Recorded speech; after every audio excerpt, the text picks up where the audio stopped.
Hoy nos encontramos con Carlos Hilardo. Es un periodista argentino sobradamente conocido en el entorno del ajedrez, no solo de Argentina, sino yo creo que de todo Iberoamérica. Carlos Alberto Hilardo nació el 12 de abril de 1960. Es un periodista especializado en deportes, concretamente en ajedrez, egresado de la Escuela de Periodismo del Círculo de Periodistas Deportivos. Entre 1990 y 2017 cubre los principales torneos de ajedrez, mundiales, olimpiadas, panamericanos, sudamericanos, Grand Slam, y hace multitud de entrevistas. Actualmente, desde 2017, conduce Frente al Tablero, el primer programa radial dedicado al ajedrez educativo, terapéutico y pedagógico, al menos de Argentina, ¿verdad? Este programa lo emite los viernes a las 20 horas por Radio Cultura. Actualmente colabora sobre temas de ajedrez en Infobase y en la revista española Peón de Rey. Entre 1992 y 2017 fue redactor del diario La Nación y otros diarios de ajedrez, blog. Hemos dicho que haces un programa de radio. Y antes de entrar de lleno en la actividad principal, que va a ser el ajedrez en Buenos Aires, ya que tu programa de radio se emite desde Buenos Aires, cuéntanos un poco, ¿qué es tu programa? Bueno, el programa sigue un poco los carriles de lo que es mi carrera ajedrecística como periodista especializado en ajedrez. Siempre traté que mis crónicas tuvieran esa impronta, que pudieran ser fáciles de entender y de leer por gente que no tenía que ser justamente especialistas en este juego. A través de ello, bueno, hice un programa de radio. Aquí en Argentina, si bien se trabaja de manera aislada en varios lugares con el tema del ajedrez educativo, me parecía que era importante resaltar los valores y beneficios de la práctica del ajedrez y justamente los beneficios que podía traer en la escuela. Por eso inculqué mucho meterme sobre el ajedrez educativo, contarlo a la gente de manera amena, con especialistas. O sea, mi papel simplemente es el del periodista, el de llevar el mensaje, pero el que lo tiene que transmitir es alguien con voz autorizada. Por eso traté que en mis programas los invitados fueran justamente docentes, pedagogos, bueno, cuando hemos hablado de terapias, los hemos hecho con neurólogos, y bueno, y en fin, siempre con una persona especialista en estos casos. Lo mío simplemente es el papel de acercarle al oyente y que se entere y que conozca, quizás para muchos, lo que es una novedad, que el ajedrez puede ser utilizado no solo de manera transversal en la escuela, para vincularlo con las ciencias y transmitir valores, sino también para utilizarlo como terapias en otras áreas. A partir de allí, bueno, ya van 5 años, estoy muy contento. Programa en esta radio porteña, donde estuvimos trabajando todo 2020 y 2021, y nos vamos a pasar a Radio Cultura, que es una radio también importante de Buenos Aires, donde, bueno, respetamos el día y el horario para seguir con estos oyentes. Haces algo más que simplemente llevar el mensaje. Tú aportas tus conocimientos, tu larga experiencia, y esos conocimientos y esa información que das es de cosecha propia, no solamente es la de los invitados. Sí, puede ser. Lo que pasa que lo que trato de diferenciar, vivimos en un mundo muy apresurado, un mundo de mucha internet, donde existe mucho el copiar y el pegar y el repetir lo que dicen otros. Y en verdad sí, yo creo, estoy convencido de los beneficios del ajedrez, pero me parece que la voz autorizada de un neurólogo, de un psicólogo, de un pedagogo tiene mucho más peso. Yo después podría acompañarlos con ejemplos, que eso sí, me lo transmitió la historia, la experiencia laboral, de decir, bueno, mira, tengo estos casos, pero creo que tiene más peso específico la palabra de un profesional. Sí, es el complemento ideal. Argentina y el ajedrez son algo más que una relación de amor. Yo creo que es algo más, ¿verdad? Es una relación espiritual. Vamos a centrarnos en Buenos Aires, que también su historia de amor y de grandes personalidades con esa relación y esas figuras que han estado y que incluso han podido quedarse a vivir ahí, ¿verdad? ¿Cuándo empieza esa relación conocida del ajedrez con la ciudad de Buenos Aires? Bueno, la relación tiene más de 400 años. Podemos decir que con las conquistas españolas en el siglo XV aparecieron los primeros juegos de ajedrez en esta ciudad. Fíjate que en mi carrera elegir ser periodista especializado en ajedrez es porque la palabra ajedrez no era algo extraña para la gente. En los medios, tanto escritos como orales, de hace muchos años, siempre tuvo su espacio el ajedrez. Esos juegos que llegaron, como a la gran parte de acá de Sudamérica, que es un trabajo que estamos haciendo en la radio, recorriendo distintos países, cómo se originaron, obviamente alcanzó primero a las clases altas, a las familias más adineradas que lo practicaban en sus domicilios. Recién hubo que esperar hasta el siglo XIX para que el ajedrez apareciera en los bares. Y entonces Buenos Aires tiene una gran tradición con sus bares, el lugar, el café, el encuentro con amigos, las charlas, lugares de rencillas políticas también. Y bueno, en el café de Buenos Aires, donde también se jugaba al billar, donde se jugaba a los dados, a juegos de cartas y demás, y dominós, o empezó a ocupar un lugar en el ajedrez. Lo que sucedía era que ese ambiente, esa atmósfera era muy bulliciosa. Y vos sabés que aunque somos chambones, vos y yo jugando al ajedrez, no nos gusta jugar con ruido. Entonces los jugadores pedían tener un lugar un poco más privado.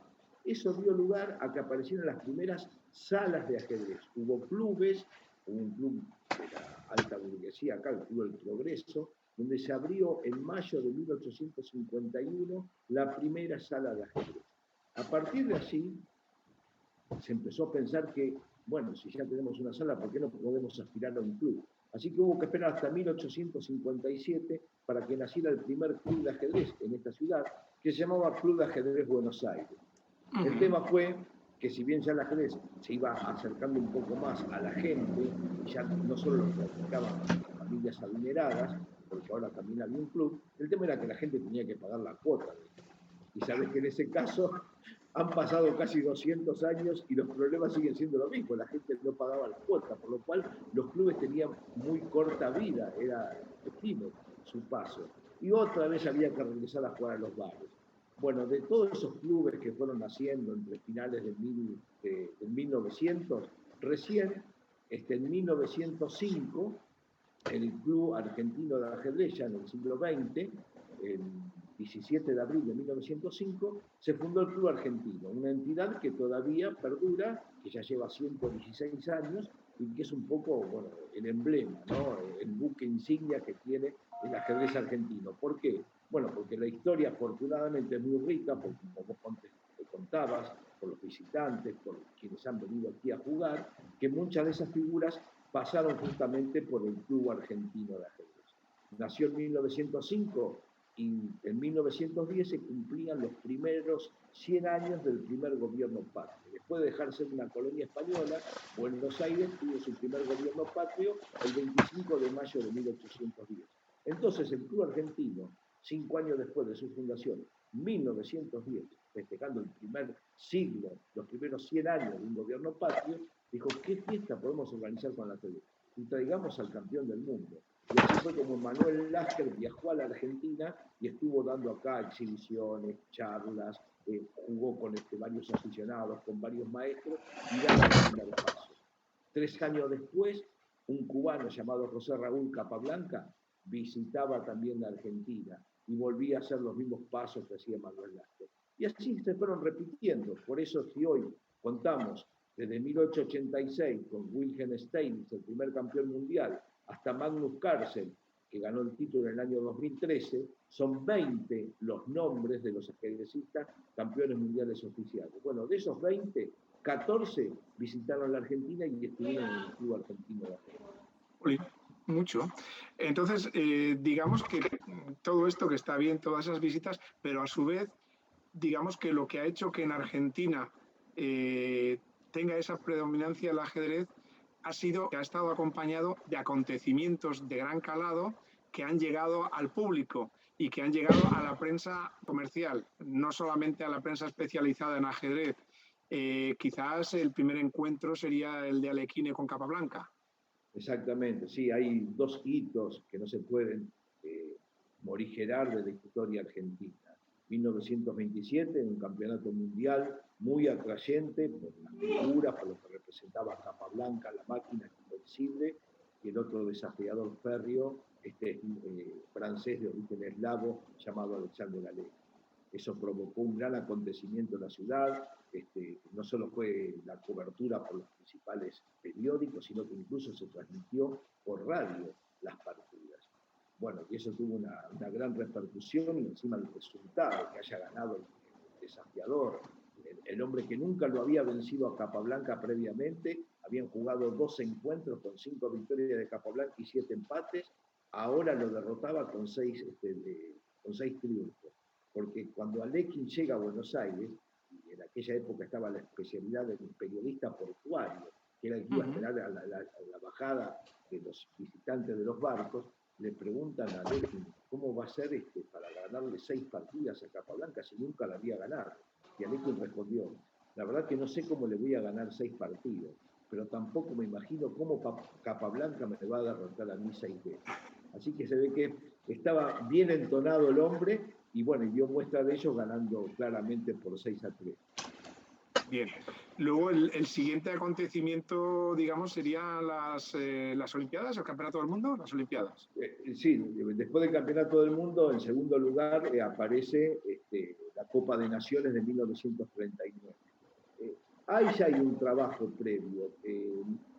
Quizás hay una figura, nosotros los argentinos hicimos como propio, lo adoptamos como propio a don Miguel Naidoo, porque él ha trascendido su figura, su trabajo por la promoción y la difusión del ajedrez. Es larguísimo, necesitaríamos un programa solo para hablar de Naidoo. Sí. Pero antes que Naidoo hubo un ajedrecista argentino llamado Roberto Grau, para el cual muchos lo consideran como el padre del ajedrez argentino, porque bueno, más allá de haber nacido en esta tierra, por el trabajo que él hizo. Grau lamentablemente vivió solo 44 años, nació en el 1900 y murió en 1944. Grau, además de ser ajedrecista, si bien no llegó al título de gran maestro, pero el ajedrecista era un maestro, un jugador de primera categoría, una fuerza muy importante, y tiene en su haber conquistado en 6 ocasiones el campeonato argentino nacional. En 1924 él viajó a Francia y participó de la fundación de la FIDE. La Argentina en aquel momento fue uno de los 15 países que firmaron el acta de fundación de la FIDE y del nombramiento del primer presidente Alexander Puebla. Esa tarea de Grau era muy importante a nivel dirigencial, también ya lo hacía jugando al ajedrez, y lo completaba en el diario La Nación desde 1926 con la creación de una columna llamada Frente al Tablero, por eso mi homenaje y el nombre de mi programa de radio, en el cual casi a diario él transmitía informaciones de ajedrez. La tarea de Grau ha sido enorme.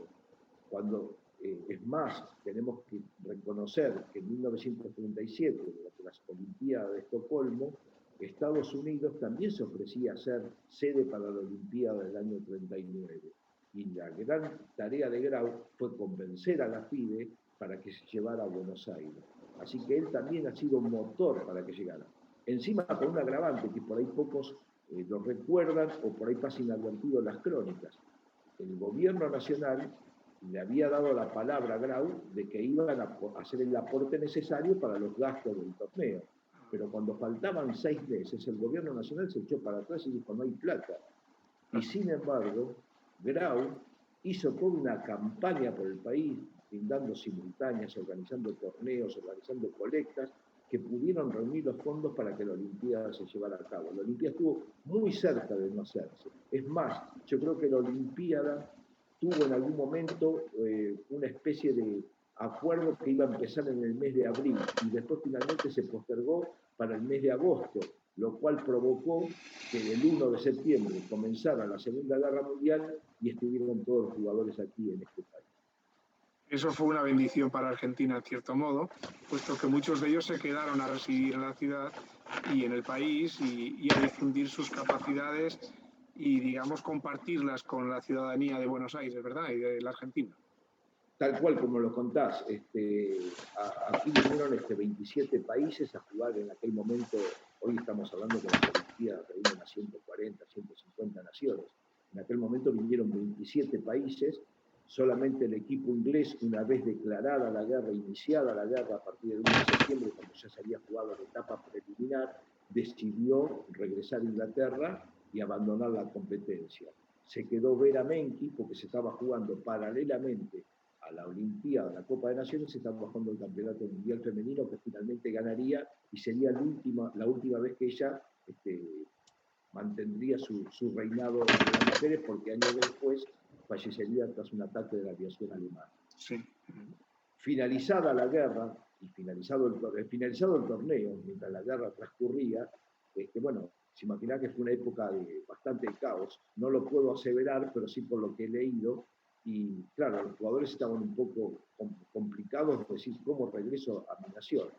20 de esos jugadores se quedaron en el país. La figura por ahí más sobresaliente fue la de Miguel Naidoo. También estuvo un tiempito aquí Carter y otros más. Pero bueno, Naidoo, Vizcase, Reichenhard, bueno, Pelican, hubo varios jugadores importantes que se quedaron y eso sin duda fue preparando y formando con mejor calidad a los ajedrecistas locales, porque claro, ellos después participaban en los torneos y obviamente que eran mejores jugadores que los nuestros. Así que eso permitió que nuestros jugadores tuvieran una mejor preparación, y cuando finalizó la guerra y comenzaron otra vez a jugarse las competencias olímpicas a partir de 1950 en Yugoslavia, la Argentina veía su plantel reforzado, porque a figuras como Carlos Guimar o Julio Goldochán, Héctor Rossetto o después a Oscar Pano, estaban reforzados con nombres como Pilnik, como Naidoo, como Vizcase, y eso le permitió que en 3 competencias consecutivas, 1950 en Yugoslavia, 1952 en Islandia y 1954 en Holanda, la Argentina saliera 3 veces subcampeona olímpica. Ya nos hemos situado, comprendemos cómo se hizo la base de este potencial ajedrecístico y de este amor por el ajedrez en la Argentina y en concreto en Buenos Aires. Y ahora vamos a cómo eso empieza a popularizarse. Hemos quedado en que había un club de ajedrez predominante, que había una serie de lugares donde se podía jugar al ajedrez, no exclusivamente al ajedrez, sino que también se podía jugar al billar y se podía jugar a otra serie de juegos de mesa, ¿verdad? Y empiezan a venir figuras, ¿no? Porque ese club predominante empieza a realizar actividades de gran nivel. El club realiza actividades de gran nivel, eso es cierto, pero también en aquel momento, digamos que en los años 50, cuando en verdad el mundo salía de la Segunda Guerra Mundial y de sus crisis económicas, sociales y humanitarias, la Argentina no atravesaba por ahí un buen momento económico y social, lo cual también, esto es dicho en otras palabras, más sencilla, había plata para hacer cosas. Por ejemplo, en el año 1954 no se dudó en traer a una delegación soviética, vinieron todos los mejores jugadores soviéticos, menos Botvinnik, que no quería subirse a un avión, a jugar un match Argentina-la Unión Soviética. Eso fue en 1954.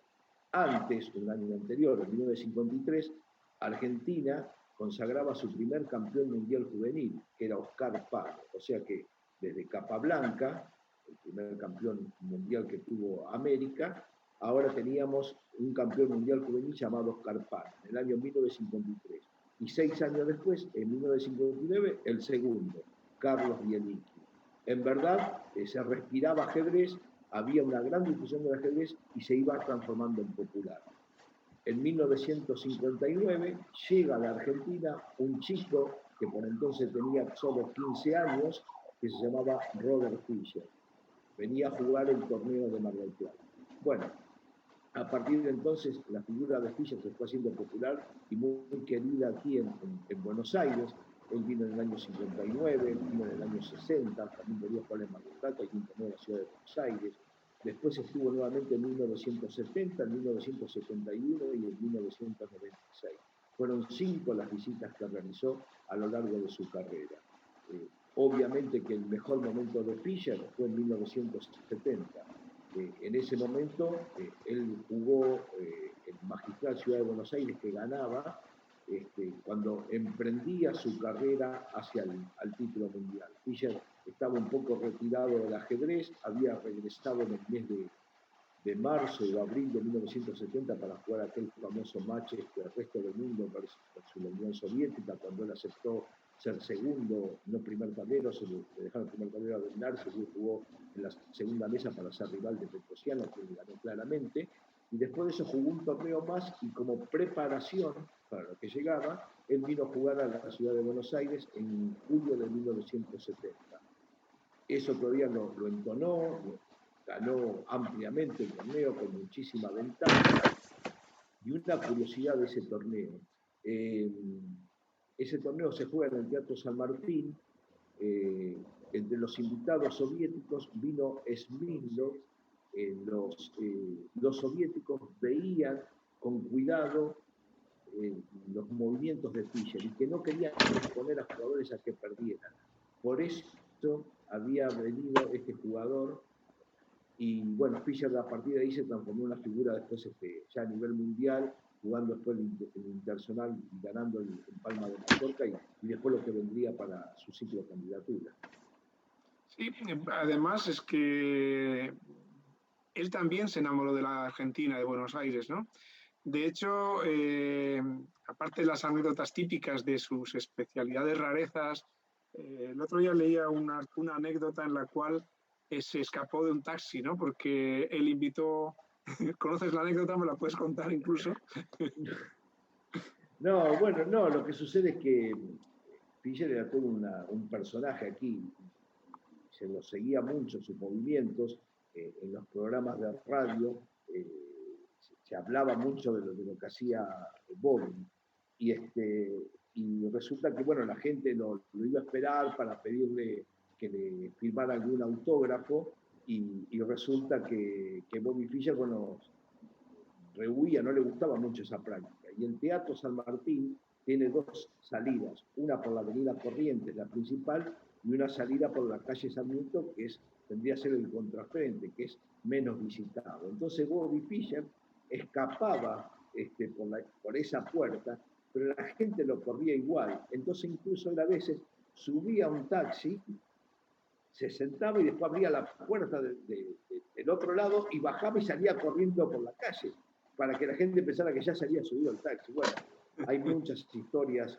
también un poco su personalidad y todo lo que hemos leído de Bobby Fischer ha pasado que muchas veces el tránsito obligaba al taxista a tomar otra calle para evitar esos nudos que suelen pasar, y Fischer enseguida le causaba pánico que le cambiaran el recorrido y solía bajarse del taxi aunque estuviera andando. Así que bueno, sí.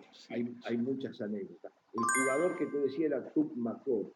Tupmakov, que después estuvo como capitán del equipo de Azerbaiyán, tuve una charla con él en la Olimpiada de Estambul en el año 2012, y yo le pregunté, bueno, cuando vino a Buenos Aires, qué le había parecido lo de Fischer. Dice, la verdad, no tengo nada que decir. Mi partida yo la perdí claramente desde el comienzo, desde la apertura. No me gustó que lo idolatraran tanto y que se le permitieran todas las cosas que él pedía. Pero yo ni siquiera tenía título de maestro. A mí me mandó a la Unión Soviética porque no querían exponer a otros jugadores que fueran derrotados por él. O sea que ya, antes de empezar el Internacional de Palma de Mallorca, ya la Unión Soviética tenía puestos los ojos sobre Bobby Fischer. Bueno, un año después ya había pasado todo lo que conocemos. Sí, pero él además, volviendo otra vez a su amor por Argentina, ese amor mutuo, pudo llegar a matrimonio, ¿no? Porque él creo que hubo la posibilidad de que se hubiera quedado a residir en Buenos Aires, ¿no?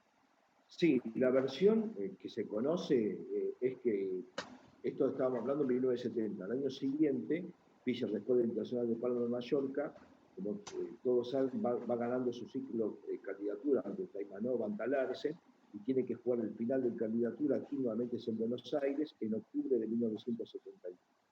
Él derrota a Petrosian y al ganar la Petrosian queda entonces como desafiador para el título de Spassky en 1972. Ni bien finalizado el match con Petrosian en Buenos Aires, Fischer habla con los organizadores. En aquel momento la Argentina tenía un gobierno militar en el cual él manifiesta que quiere quedarse en el país, ser ciudadano argentino. Entonces le dicen, bueno, ¿y cuál es tu pedido? Bueno, pido una casa, $1.000 por mes y comida. Y bueno, el pedido lamentablemente hoy, años luz, quedó en un cajón y nunca salió de allí. Hubiera sido algo hermosísimo para la Argentina haber tenido entre sus tableros una figura como Bobby Fischer. Pues sí, la verdad es que hubieran cambiado muchas cosas probablemente. Probablemente. Bueno, y ahora nos vamos ya a Buenos Aires, me refiero 2020-2019. Hacen una fotografía del ajedrez en Buenos Aires. Sí, te cuento 2 anécdotas breves para terminar el siglo XX. Sí. Bueno, después de esas pasadas de Bobby Fischer y todo lo que él provocó, uno de los principales diarios del país, como Clarín, organizó una serie de magistrales entre 1979, porque en 1978 se jugó otra Olimpiada en Buenos Aires. Aquella había sido la Copa Nacional 39 y en 1978 se juega una Olimpiada, que tuvo por característica que la Unión Soviética, que venía barriendo desde 1952 con todos los oros, aquí en Buenos Aires salió segunda y quien ganó fue Hungría. Eso fue un dato importante para la historia del ajedrez.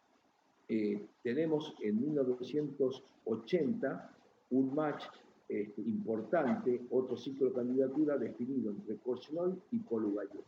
¿Por qué era tan importante?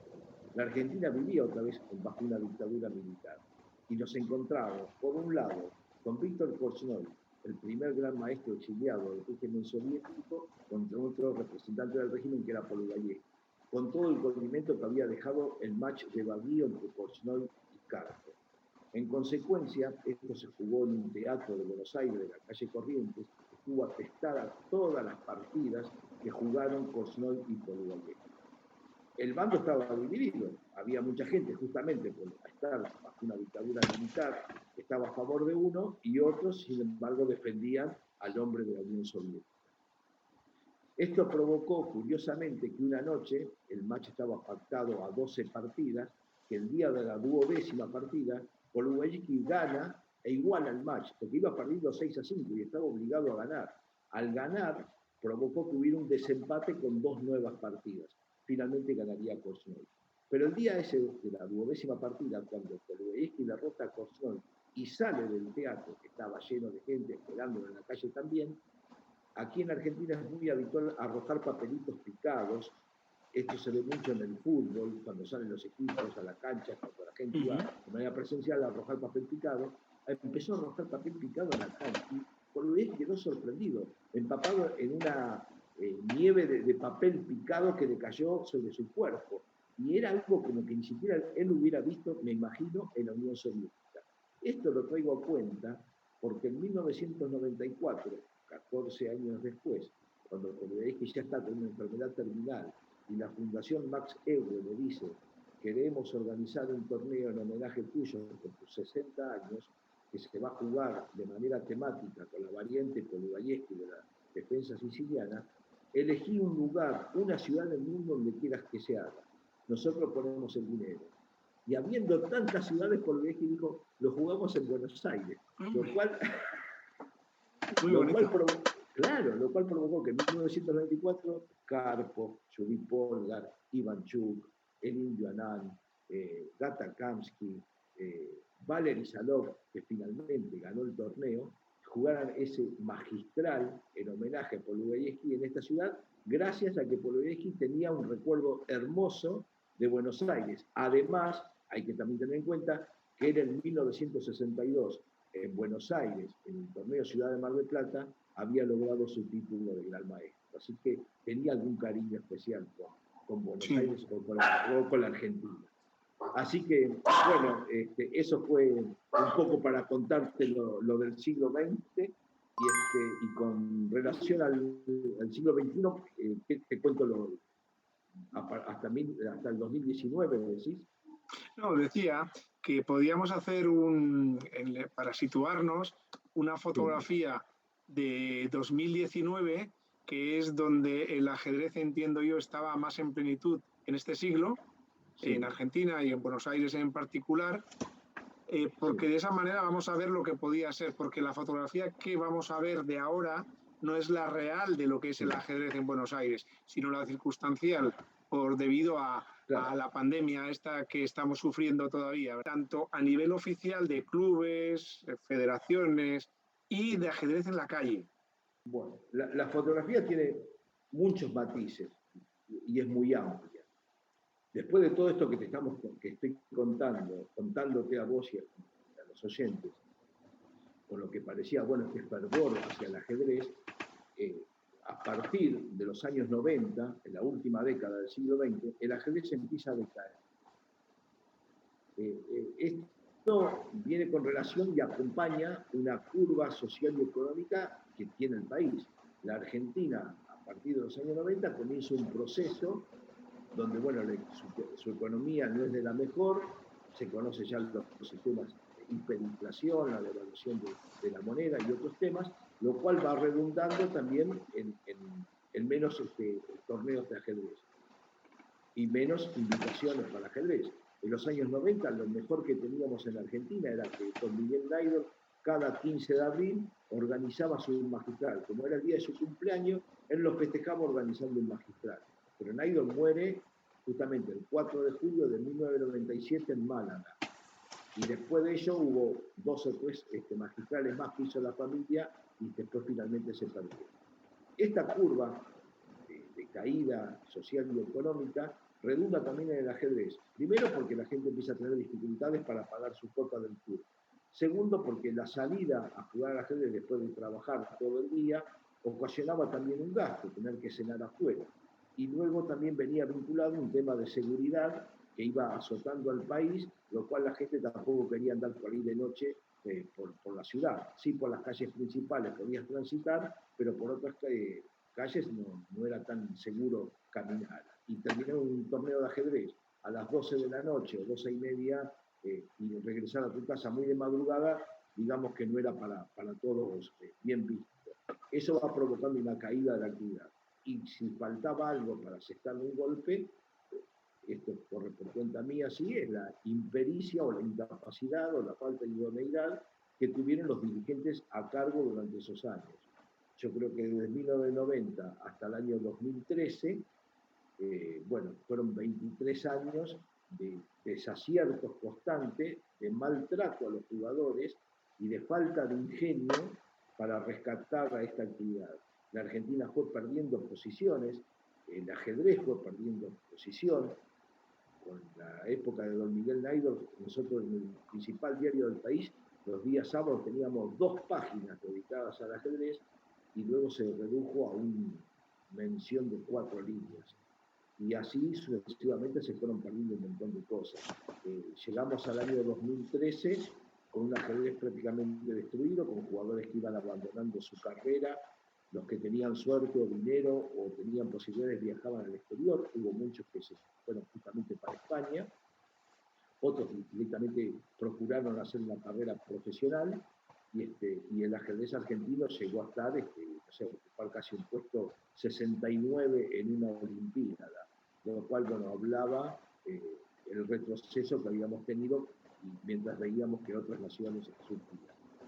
En el año 2013 salió esa mala conducción que había en la Federación Argentina, hubo una especie de asamblea interna, un llamado, una convocatoria de asamblea, que nombraron a un nuevo dirigente al frente del ajedrez argentino, y a partir de allí se fueron haciendo las cosas medianamente bien, con algunos aciertos, con errores, con mucho aprendizaje también, pero bueno, con un sentido de equipo. Y fueron apareciendo los nombres como Alan Pichot, como Federico Pérez Ponza, como Sandro Mareco, que fueron reforzando y tomando la posta que habían dejado figuras ya desgastadas como Rubén Felgaer, de tanto luchar contra la falta de comprensión de la antigua dirigencia, o del mismo Fernando Peralta, cansado también de pedir por ahí y que no le brindaran posibilidades para progresar. Hubo un recambio y bueno, y Argentina volvió más o menos a posicionarse y hoy podemos decir que luchamos por un puesto entre los 25 mejores países del mundo, lo cual, de lo que salimos, está bien visto. Así que hasta el 2019, digamos eso, estábamos recomponiéndonos y volviendo a hablar de ajedrez y que el ajedrez volviera a ganar un espacio en los medios, lo cual no es nada fácil después de haberlo perdido. Quizás no es tanto culpa del gobierno federal argentino, dada la estructura que tenéis de país, se ve como en San Luis el ajedrez funciona muy bien, y es porque la gobernación de esa provincia ha hecho una apuesta decidida por el ajedrez. ¿No será también que en Buenos Aires tanto la administración de la provincia como la administración de la ciudad no se dan cuenta de la importancia que tiene el ajedrez y prácticamente hagan un poco seguidismo de acciones, pues si actividades de ajedrez en la escuela, que sé que se hace, alguna actividad con la universidad, y que no sea un poco también falta y dejadez de las autoridades políticas de Buenos Aires provincia y Buenos Aires ciudad? Supongamos con lo que vos me planteás, que sea culpa de ellos, por desconocimiento o por lo que fuere, o porque no les interesa la ajedrez. Pero la culpa principal pasa entonces por vos ser dirigente, decir, bueno, si veo que ellos no los hacen, voy a demostrarles yo. Yo llevo entonces el proyecto y se los presento. Si el jefe de gobierno de la ciudad no sabe de los beneficios del ajedrez porque tiene otras ocupaciones o porque no le interesa en verdad eso, bueno, llevo mi proyecto para demostrarle de manera eficiente cómo esto puede funcionar. Ahí es creo que también donde fallamos. Si bien es cierto que el gobierno no lo hace, o las empresas privadas no se enteran de esto, bueno, creo que ahí está el rol del dirigente. Uno, creo que el ABC del dirigente es su trabajo, su gestión, y la gestión del dirigente debe pasar por allí, enseñar o demostrar lo que los otros no ven. En San Luis, que vos mencionás, pasa al revés. El gobernador de la provincia es un fanático de la ajedrez. Entonces, como que él ya conoce esos beneficios y dijo, bueno, vamos a hacerlo en el ajedrez. Primero, en mi sentido, por ahí opuesto, porque yo empezaría, viste, por la base, no por la final. Él arrancó organizando un campeonato mundial en el año 2005, trayendo a los 8 jugadores que consagró campeón a Topalov. Gastando una conchada de dinero, se hizo un campeonato mundial y después del mundial, ellos decidieron impulsar con dinero a una universidad que creara un área llamada ajedrez, nombrar a una persona con muchísima capacidad, ingenio, Claudia Mura, y que se dijera, bueno, vamos a hacer un plan de alfabetización de ajedrez en la provincia. Una provincia de San Luis que tiene 700.000 habitantes, esto arrancó en el año 2006, hoy 2021, pasaron 15 años y el 50% de esa población hoy juega al ajedrez.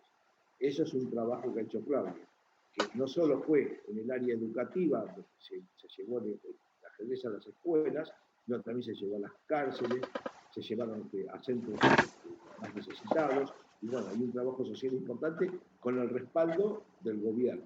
Lo que siempre hay que pensar es que si algún día cambia el gobierno o algún día se termina ese dinero, es una pena que esto se pierda.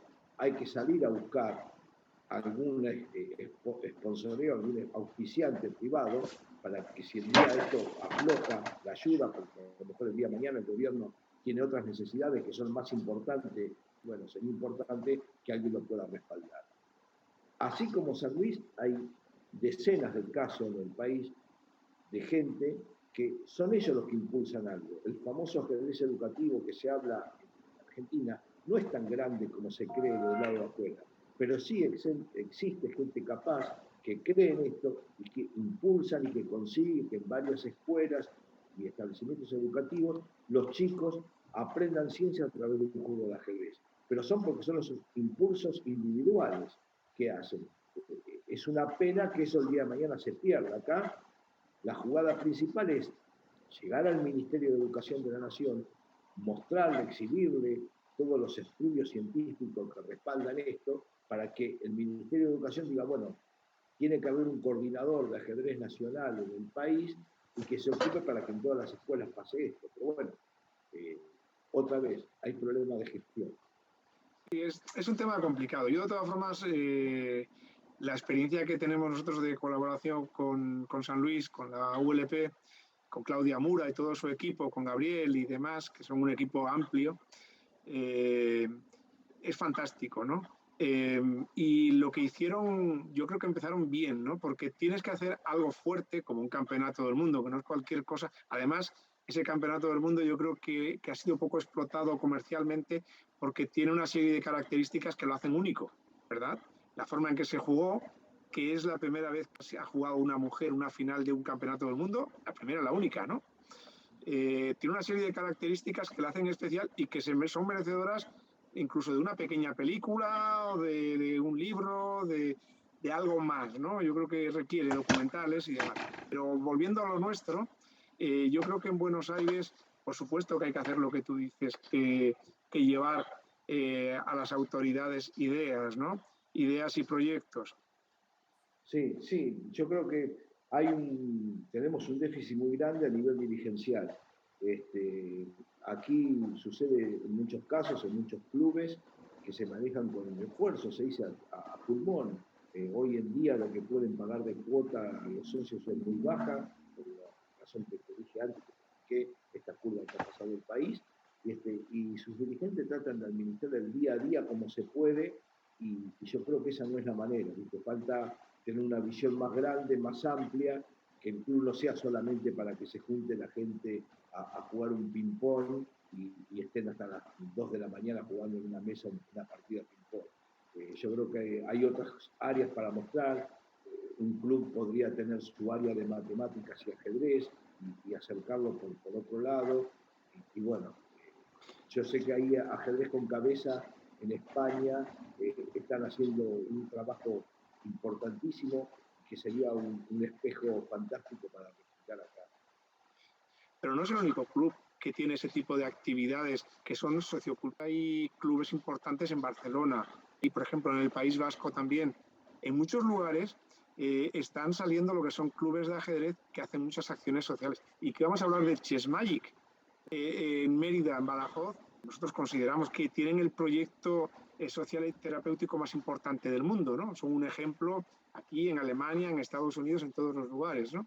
Y tienen un modelo de negocio que funciona bien y que tienen actividades sociales que no solamente son jugar ajedrez. El problema viene siendo cuando el club de ajedrez se plantea como algo para ir a jugar unas partidas de ajedrez y poco más, y no tiene la parte social. Eso a la vez, al no tener parte social, perdemos una parte de la sociedad importante, que es el mundo de las mujeres. Se vería más atraído, como pasa en ajedrez con cabeza, que tienen un 45% de sus 350 socios que son mujeres, ¿no? Claro, claro, eso es así, está muy bien eso, me parece perfecto. Sí.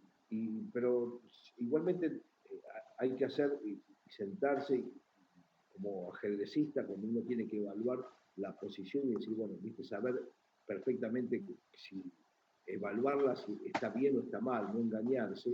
Aquí tenemos que ser conscientes que somos un país pobre, que hoy ya no es la Argentina, el granero del mundo, ni demás, que si bien por ahí siempre aparecen partidas de dinero en la política para actos o para cuestiones que a los políticos les interese, el recorrido tiene que pasar por otro lado, o hay que empezar a ver en el mundo privado, o de alguna manera de seguir vendiendo el ajedrez que tiene un abanico tan grande para asociarlo con la cultura. Sí, la relación pienso que tiene que ser un mix, ¿verdad? Yo creo que hay una serie de actividades como el ajedrez en las escuelas públicas, que tiene que ir de la mano de la administración pública, el ajedrez en las calles de las administraciones locales, esas actividades que tú nos puedes contar que ha habido, por ejemplo, en la ciudad de Buenos Aires, creo que eran los domingos a las mañanas, ¿no? En unas simultáneas. Todo ese tipo de actividades y eventos sí que tienen que ser de ahí. Y si es verdad que hay que hacer que la empresa privada participe, pero la empresa privada solamente va si ve retorno de lo que considera una inversión.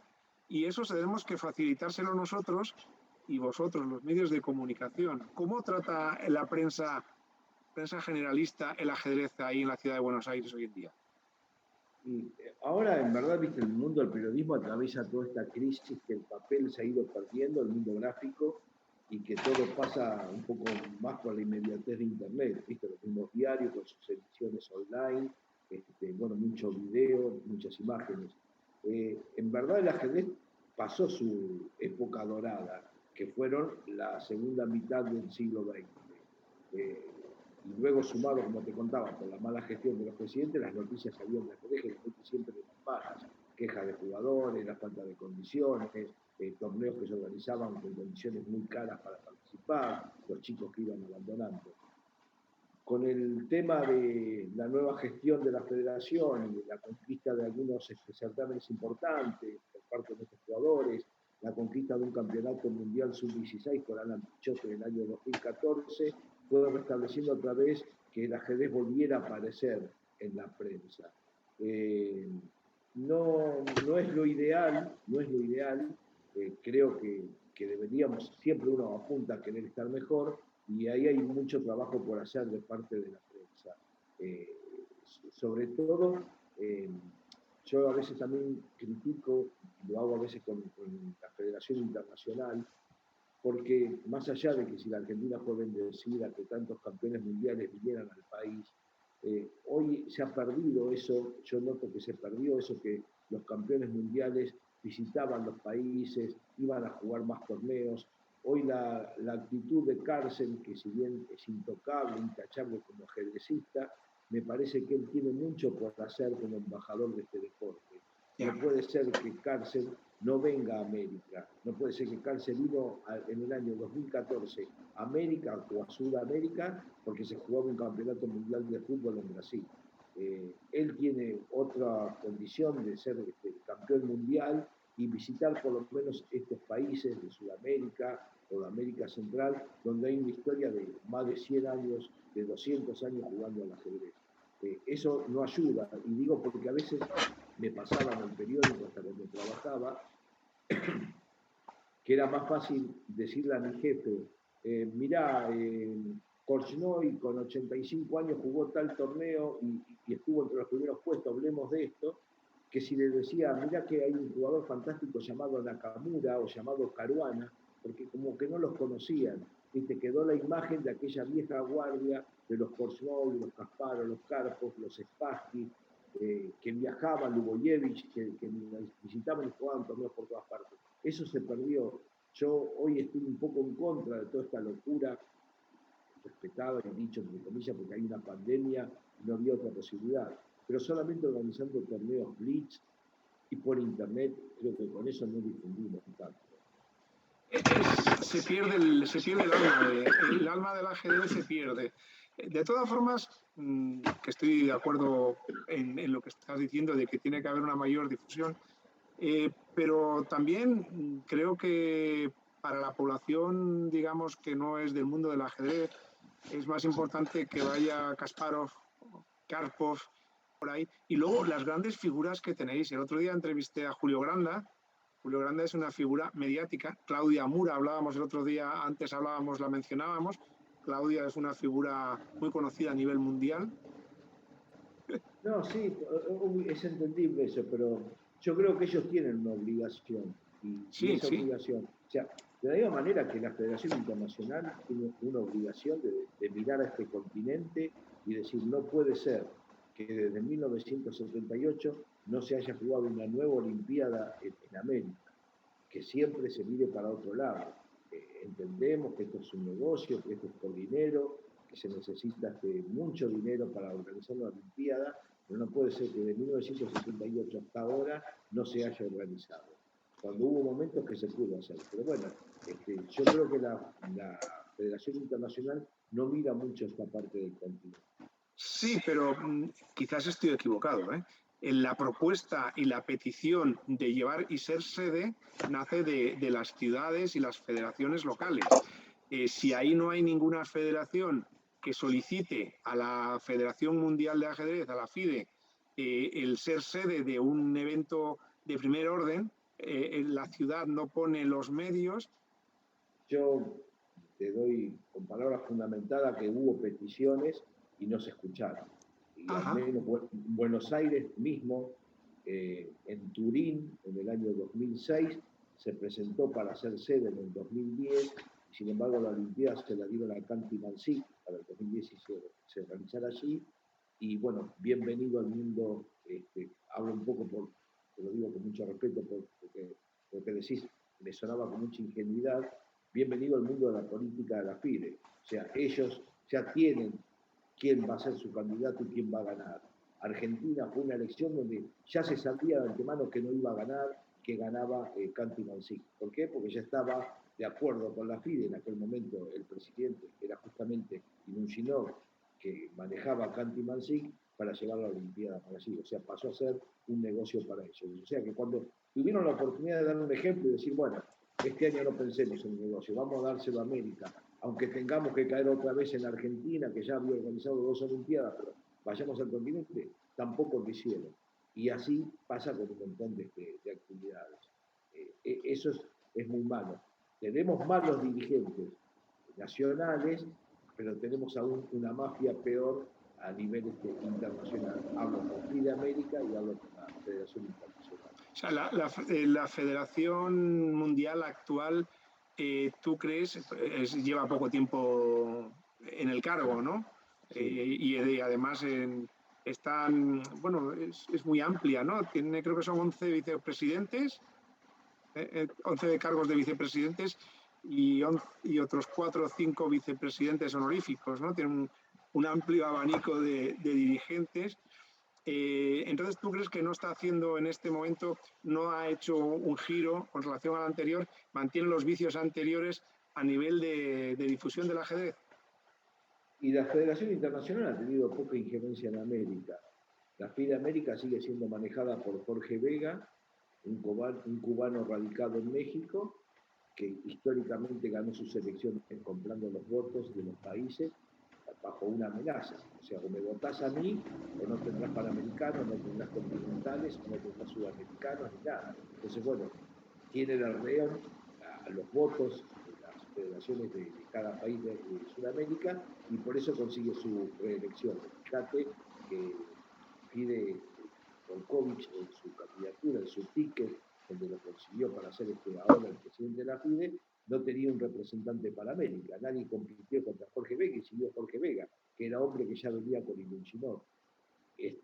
Y América está abandonada. ¿Por qué Europa tiene sus campeonatos por equipo y en América no sucede? Acá no se puede organizar nada. Acá todo depende de un hombre llamado Jorge Vega, que era un soldado de Illuminor y que ahora no sé cómo actuará con Volkovich, pero el continente sigue abandonado. Y no se habla de hacer grandes cosas acá. No se habla y lo que son o sea, lo que son organizadores privados, no hay ninguna gran empresa que se decida a organizar y a promover. Aquí, por ejemplo, Grand Slam, quien lo organizaba no eran las federaciones. Claro. Bueno, no sé si me comprendes. No hay nadie de gran nivel organizativo que organice eventos en la ciudad de Buenos Aires que pueda proponer y que pueda llevar. Lo hubo, y en aquella época de oro del ajedrez, cuando se volvía a hablar, lo que era allá por mediados de los años del siglo XX, cuando sí había muchos interesados, empresas privadas y demás, en organizar competencias. Acá se organizaban los famosos magistrales con Scannon, los que te nombré de Clarín, y otros tantos más, y circuitos, pero ahora no los hay por esta situación económica y tampoco por ahí porque vaya alguien que despierte el interés. En los países de América hay muchísima información. La mayoría de los presidentes de las federaciones que están allí hacen tiempo que están en cargo. ¿Cuánto hace que está Rosselli en el cargo de presidente de Uruguay? Añares. ¿Y cómo puede ser que no lo cambie? ¿Cuánto hace que está Darcy Lima en Brasil? Añares, y nadie lo cambia. Quisieron cambiar a un presidente en Perú, otro escándalo. En Ecuador, otro escándalo. Entonces, se hace muy difícil de esa manera, porque pareciera que son cargos políticos donde diciendo, bueno, cumplo esta función, estoy acá, le doy el voto a Vega y tengo mi rancho cuidado. Y los clubes, como hablaba aquí de los clubes, como hablaba del Magic, o aquí en el País Vasco tenemos, por ejemplo, el Club de Gros, o el Club Sestao también, ¿no? Que ha sido campeón de Europa, ¿no? Claro. Lo que hablamos, el Club Chess Magic. Hay clubes que están reinventándose, lo que hablabas del Club de Pedro, ¿no? De ajedrez con cabeza de Madrid. Bueno, hay otros cuantos más en Madrid nuevos también que hacen lo mismo, ¿no? Se están reinventando. Acá la ciudad de Buenos Aires, que digamos que es un poco el el motor que tanto movió el ajedrez durante años, una ciudad que tiene alrededor de 3 millones y pico de personas viviendo durante el día, la jornada laboral incluye casi 5 millones, estamos hablando que debe haber 5 clubes que subsisten. El Club Argentino de Ajedrez, que se sostiene, como lo nombramos, el Club Jaque Mate, un histórico club también de comienzo del siglo XX, el Círculo de Ajedrez Torreblanca, un club relativamente joven, porque nació en la segunda parte del siglo XX, y me queda el Círculo de Villa del Parque, y no mucho más. Después otros pequeños clubes que por ahí tienen alguna salita de ajedrez. Obviamente que tratan de sostenerse con la cuota del socio, que cada vez son menos, y además de ser menos, cada vez son menos los que pagan, y encima por ser mucha gente mayor, la mayoría son socios honorarios, y no les corresponde pagar, y tratan de vivir con ese buffet que instalan para que la gente ya que va a jugar consuma el café o coma un sándwich, y creando escuelitas de ajedrez para chicos y para adultos que tratan de esa manera de poder tener el dinero para pagar mínimamente los gastos. Pero se ha perdido muchísima actividad, y con la pandemia, entramos ya en la parte del siglo, la parte del año 2020-2021, justamente por tener socios tan mayores, la gente mayor no se adaptaba con facilidad a Internet. Y entonces los clubes redoblaban esfuerzos para no perder sus socios. Y le decían, bueno, te vamos a brindar las clases, aunque sea por YouTube, para que la puedas hacer con la computadora. Pero claro, esta gente mayor, no, yo quiero seguir jugando y quiero tocar el caballo, quiero tocar el caballo de madera, no tocar la mouse. Lo cual se hacía muy difícil. Bueno, igualmente pudieron subsistir y van saliendo de este momento que ha sido tan difícil a nivel mundial, y obviamente que repercute mucho más en países golpeados más de esta región. Me ha dolido oír decir que somos un país pobre, ¿no? Que yo tengo 61 años, nací en 1960 y crecí con esas palabras que vos decís. Somos un país riquísimo, tenemos un montón de beneficios, y tenemos reservas, y tenemos esto, y ayudamos al mundo, y somos el granero casi fino y demás, y pasan los años y que somos un país en vías de desarrollo, y cada vez, lamentablemente, la tabla nos va ubicando más abajo. Creo que culturalmente el país ha perdido muchísimas figuras. Bueno, ahí sí está la responsabilidad política que ha pasado. No ha sido fácil convivir con tantos golpes de Estado como hubo aquí, con tantos científicos que se han ido, pero también ha habido muchas y malas gestiones. O sea que si en vez de estar mal pones a una persona que encima gobierna peor, bueno, por eso, si bien ya llevamos casi 40 años de gobiernos democráticos, todavía hay una gran deuda con la sociedad. ¿Cuándo empezó a decaer la economía? Y cuando ustedes se sacaron a Franco de encima en 1975, nosotros estábamos, bueno, y nosotros ahí empezábamos en 1976 con la última dictadura, que demandó 7 años hasta 1983, del 76 al 83, y bueno, a partir de ahí el país quedó muy empobrecido, y después, bueno, tuvimos unos gobiernos democráticos que, bueno, fueron arrastrando una deuda y unos compromisos, y nunca saliendo del fango, ¿no? ¿Fue con la época de la Guerra de las Malvinas o por ahí quizás? Sí, la Guerra de Malvinas fue durante la dictadura militar en 1981. Por eso que ahí quizás hubo unos gastos económicos muy elevados que a lo mejor se fueron arrastrando. Pudo ser ese el inicio quizás, ¿no? del decaimiento. El gobierno militar, cuando asumió en el año 76, había una deuda externa de 6.000 millones de dólares, y cuando se fueron con 44.000 millones de dólares. La Guerra de Malvinas, en abril de 1982, provocó la muerte de 700 soldados, y eso fue un poco lo que impulsó a que desde algunos lugares se saliera un poco mayor reclamo a la calle, y se restaurara nuevamente la democracia. Pero todo lo que esperábamos que podía suceder, que no iba a ser de inmediato, han pasado 40 años y las deudas todavía están vigentes, ¿no? Espero que eso cambie. Pero vamos a volver a lo nuestro, que de eso otro no podemos hacer nada, y quizás en el ajedrez sí que podamos aportar cosas, ideas, ¿no? Sí. Entonces, estamos en 2021. Yo ahora, pues, me cojo un avión, me voy a Buenos Aires. Llego a Buenos Aires, me encuentro quiero jugar ajedrez, ¿dónde puedo ir a jugar ajedrez?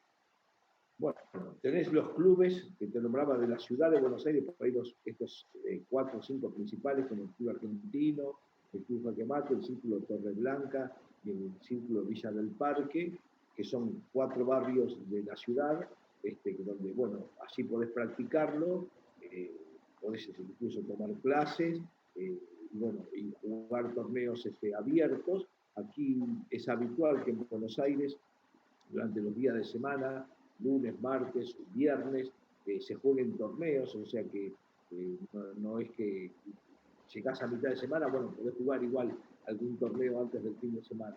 Y obviamente que los fines de semana tenés por ahí estos torneos un poquito más grandes, con más participación de gente. ¿Por qué? Porque son días no laborables y eso permite que haya más equipos.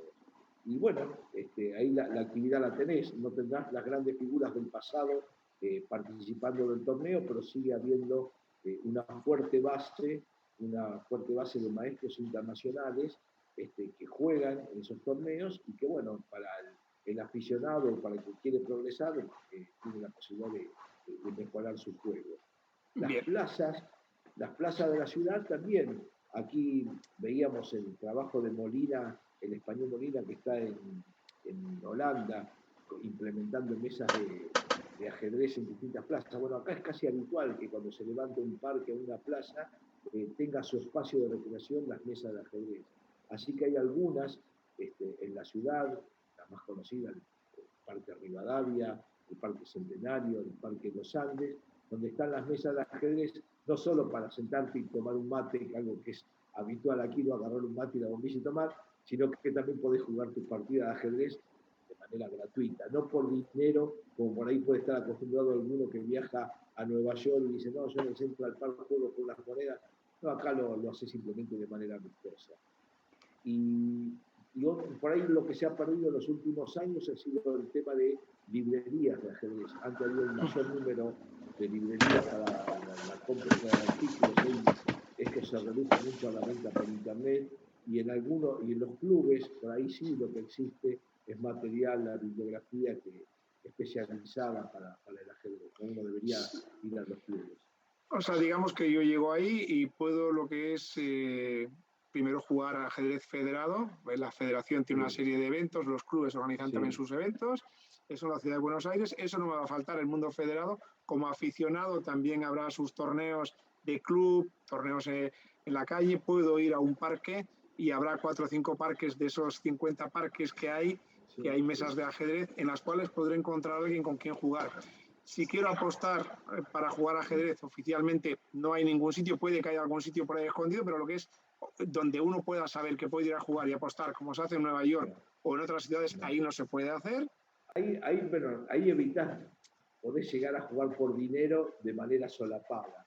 Podés decir, bueno, jugamos por el café. Entonces sí, hay algunos cafés en Buenos Aires, el Café Tortoni, los 36 Billares, la Academia, San Bernardo, por ahí son los más conocidos, donde, bueno, donde uno además de la infusión del café, el té o la gaseosa, tiene también la posibilidad de jugar al billar, en algunos casos tiene salones con mesas de billar o de pool, o todavía mesas de dominó, y también la mesa de ajedrez, o te alcanzan el juego y el tablero para que lo pongas en la mesa.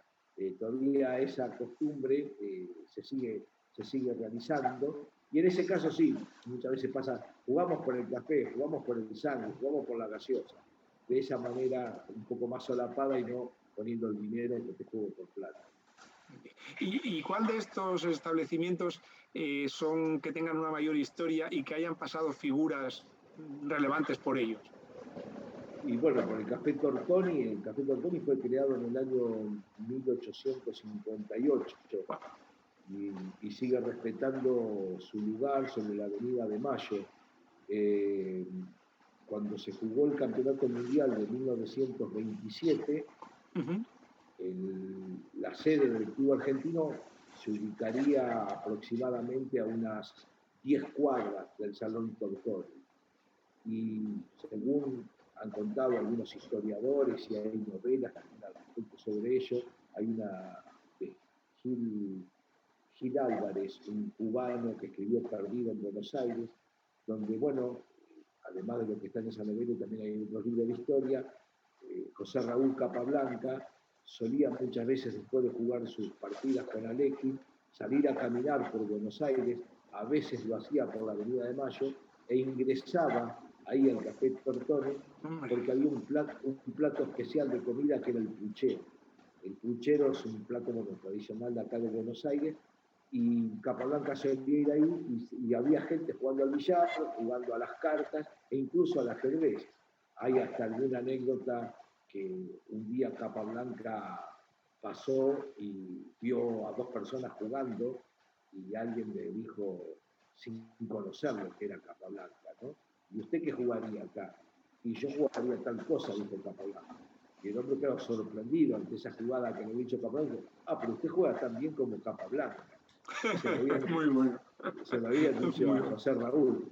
Y bueno, esos lugares tienen esa tradición de jugar. Y la palabra puchero, comida, que es un plato que trae carnes y muchos vegetales, vale también como anécdota, como curiosidad, vinculado con la historia de Miguel Nairo, porque según contado por voz propia, don Miguel, ante la situación de la guerra y decido a dónde voy, vuelvo a Polonia, me quedo en Buenos Aires y si no hacia dónde voy, y Capablanca que le ofrece, ¿por qué no se viene conmigo a Cuba? Porque Capablanca había jugado en la Copa de Naciones.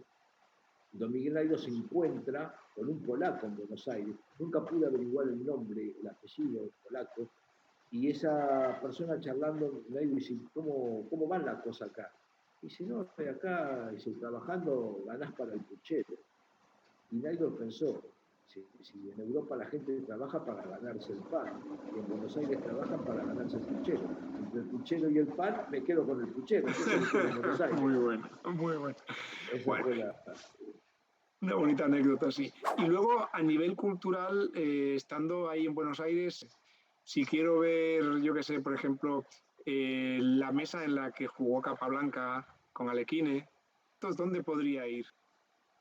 Sí, los más históricos que podría ser la mesa, el juego, las sillas, el reloj, las planillas, justamente de Capablanca y Alekhine, las conserva el Club Argentino de Ajedrez. También conserva la mesa utilizada por Bobby Fischer en su match con Tigran Petrosian.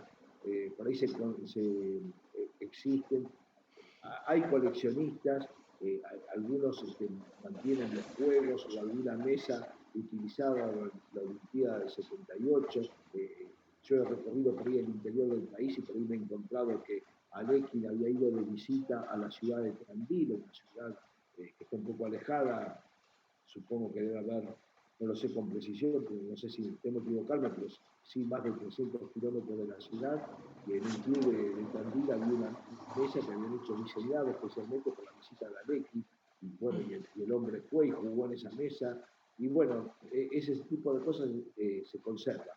El club argentino tiene formado una especie de salón de la fama, de museo, de ajedrez, donde, bueno, si vos venís, vas a encontrarte con la mesa que utilizaron Capablanca y Alekhine, los sillones, vas a ver que lo que más me ha llamado a mí la atención era la caligrafía de Capablanca usando lapicera de pluma para hacer la anotación de la jugada y con la claridad que la realizaba, cuando hoy en día es tan habitual ver esas garabatos que hacen los jugadores para cumplir con la reglamentación. Capablanca cómo cumplía con una estética fenomenal cada una de las jugadas. Y bueno, junto a eso también están los recortes de los diarios que completan un poco el panorama para que la gente se sitúe en lo que sucedió aquí en Buenos Aires hace casi ya 100 años.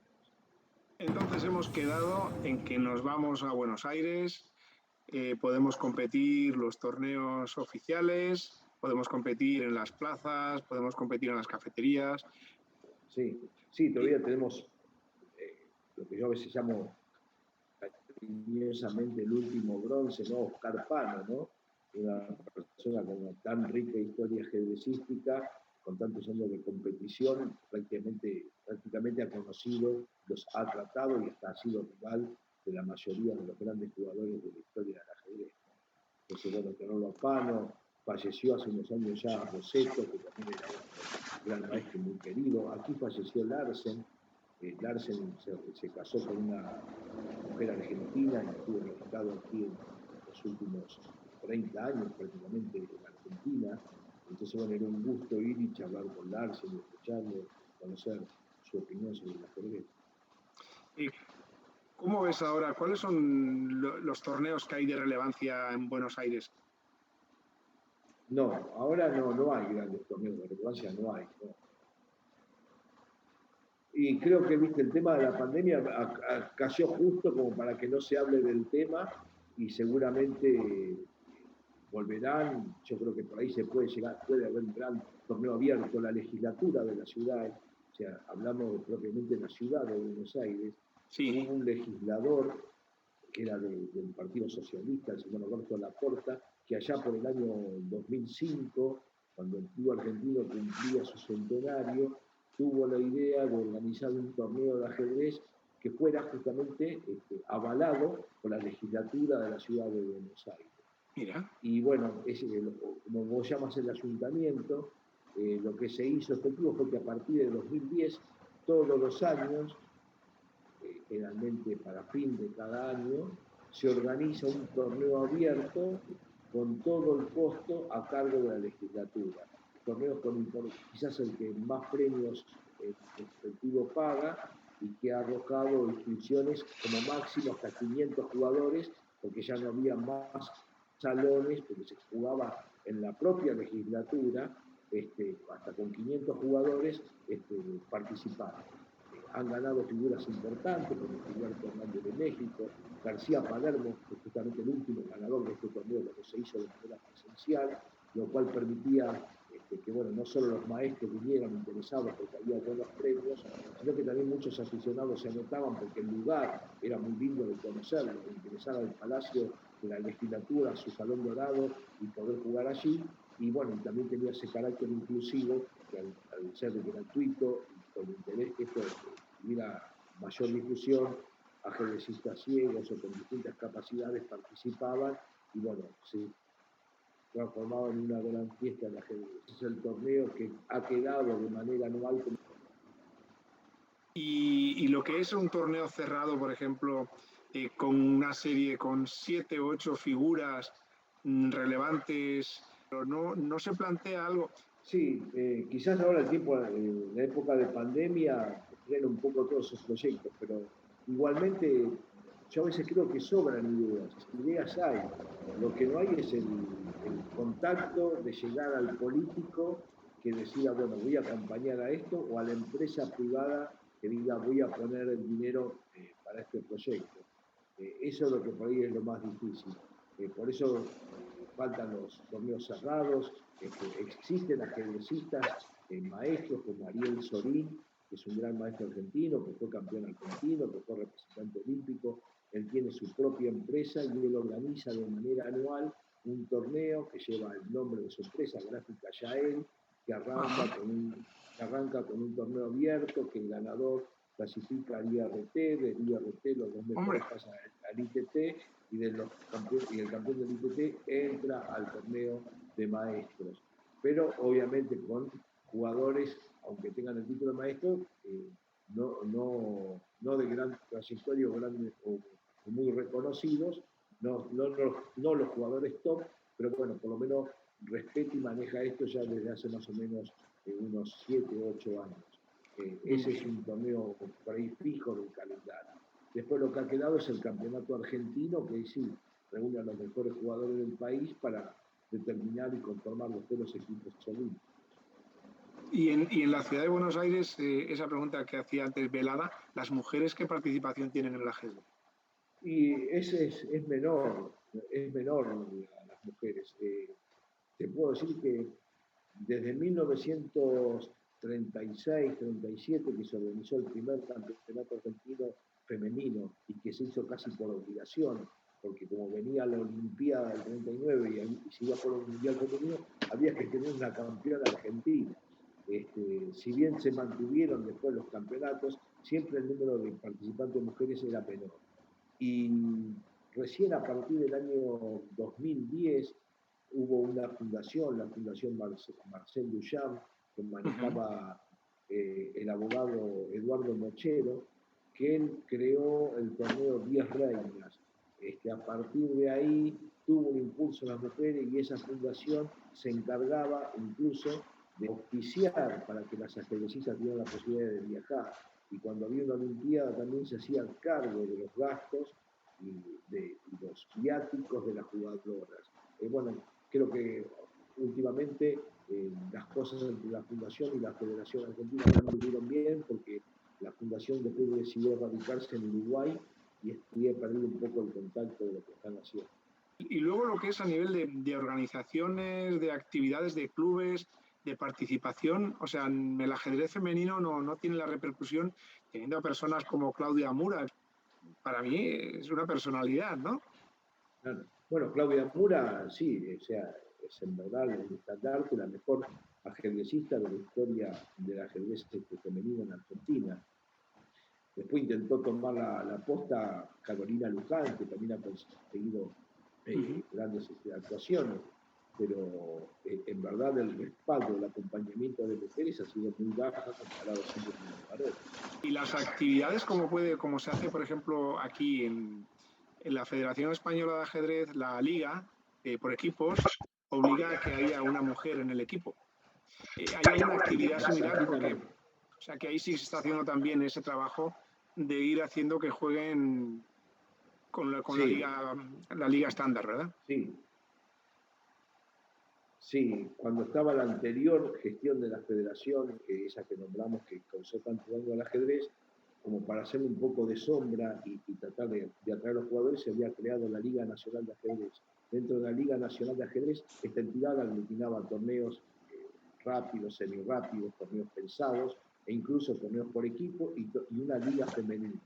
Entonces vos allí veías equipos integrados por 2 o 3 mujeres participando exclusivamente en una liga femenina. Después hubo una serie de conflictos, creo que fueron por temas económicos, no sé si las chicas no les pagaban viáticos, no sé cuál fue la verdad de lo sucedido allí. Eso se reemplazó, se siguió haciendo la liga femenina, pero con jugadores menores de edad, ¿viste? Supongamos con chicas de 12, 14 años, que también podía significar una promoción del ajedrez. Y luego sí también se hacían competencias donde los equipos tenían la obligación de incluir a una jugadora entre sus representantes, sus tableros. Eso todavía se sigue practicando. Bueno, no sé si se nos olvida algo porque llevamos un buen rato hablando, sí, hemos hablado muchísimos temas. Sí. Y no sé si querías puntualizar algún área más de los temas de la ciudad y del ajedrez de la ciudad.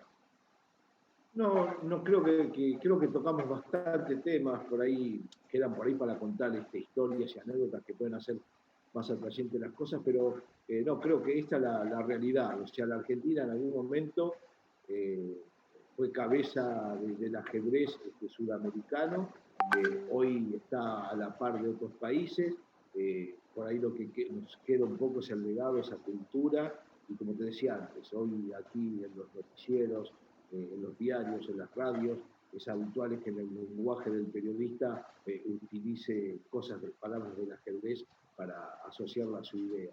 Esto es entendible por todos. Pero bueno, lamentablemente se ha perdido mucha participación, pero confiamos que con el impulso que ha provocado Gambito de Dama, con las notas que se han escrito, que el ajedrez ha permitido ser uno de los deportes que se podía seguir practicando durante la pandemia, eso alimente todo para que ahora, una vez que terminemos con la vacunación y terminemos con este virus, volvamos a tener una actividad seria y con mucha más participación. Yo creo que ahora hay muchos papás que están contentos que sus hijas juegan al ajedrez o que sus chicos juegan al ajedrez después de este impulso que ha dado la serie de Netflix. Muy bien, pues nada, yo te doy las gracias. Es un honor y un placer haber estado contigo esta noche, de aquí, esa tarde de Argentina, ¿verdad? Y haber hablado del ajedrez de tu ciudad, con todas sus luces y sus sombras, y bueno, procurando que esto sirva de reflexión para cómo mejorar. Y a los demás, pues agradeceros vuestra presencia y escucharnos. y que no olvidéis de suscribiros a nuestro canal, al canal de Expo Chess. Muchas gracias.